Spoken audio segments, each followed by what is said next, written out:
ಎಲ್ಲ ಭಾಷಣದಲ್ಲೂ ಹೇಳ್ತಾ ಇರ್ತೀನಿ, ಹೆಣ್ಣು ಮಕ್ಕಳಿಗೆ ಒಡವೆ ಅಂದ್ರೆ ಮುಂಚೆ ನಗು ಅಂತ ಹೇಳ್ತಾ ಇದ್ವಿ. ನಗುಗಿನ ಹೆಣ್ಣು ಮಕ್ಕಳಿಗೆ ಬೇಕಾಗಿರುವಂತ ಮುಖ್ಯವಾಗಿರುವಂತ ಒಡವೆ ಅಂದ್ರೆ ಅದು ಆತ್ಮವಿಶ್ವಾಸ. ನಮ್ಮ ಬಗ್ಗೆ ನಮ್ಗೆ ಆತ್ಮವಿಶ್ವಾಸ ಇರಬೇಕು.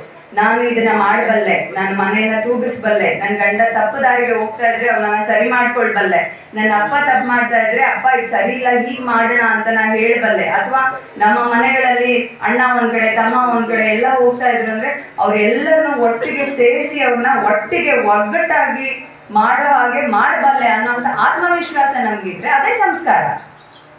ಇಂಥ ಕಾರ್ಯಕ್ರಮಗಳಿಗೆ ಬಂದು ಮಠದಲ್ಲಿ ನಿಂತ್ಕೊಂಡೆ ನಾನು ಕಸ ಗುಡಿಸ್ತೀನಿ ಅಂತ ಸೊಂಟಕ್ಕೆ ಸಿಕ್ಸ್ಕೊಂಡು ನಿಂತ್ಕೊಂಡು ಪಕ್ಕ ಹಿಡ್ಕೊಂಡು ನಿಂತ್ಕೊಂಡ್ರೆ ಅದೇ ಸಂಸ್ಕಾರ ಆಯ್ತಾ.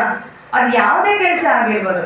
ನಾವು 4 ಜನ ಈಗ ಊಟಕ್ಕೆ ಇಟ್ರೆ 4 ಜನ ಊಟದ ತಟ್ಟೆನ ನಾನು ತೆಗಿತೀನಿ ನಿಮ್ಮ ಜೊತೆ ನಿಂತ್ಕೊಳ್ಳಿ ಅಂತ ನಿಂತ್ಕೊಂಡು ಮಠದ ಕೆಲಸ ಅದೇ ಸಂಸ್ಕಾರ. ಆ ರೀತಿ ನಾವು ಮಕ್ಕಳನ್ನ ಬೆಳೆಸಿದ್ರೆ ನಾಳೆ ದಿನ ಅವ್ರ ಜೀವನದಲ್ಲಿ ಯಾವುದೇ ತೊಂದರೆ ಆದ್ರೂ ಅವ್ರು ಎದೆಗುಂದೋದಿಲ್ಲ.